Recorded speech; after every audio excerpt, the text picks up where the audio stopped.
Hello, cordial greetings, tutor, colleague, and college.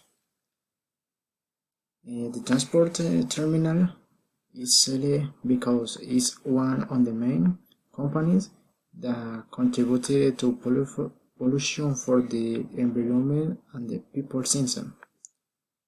When providing a service source of transport, its vehicles emit certain polluting smoke that is harmful not only for the city where the operatives but the place where they pass.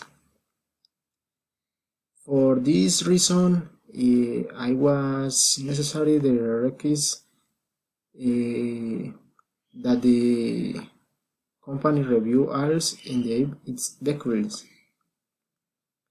The solution to problem is the look for more ecology alternatives in the transport sector, or to carry out the due process of transforming gas vehicles that are less polluting than gasoline vehicles. Carry out Warren explains the hell may chance in the strategy of the East Company. Thank you very much.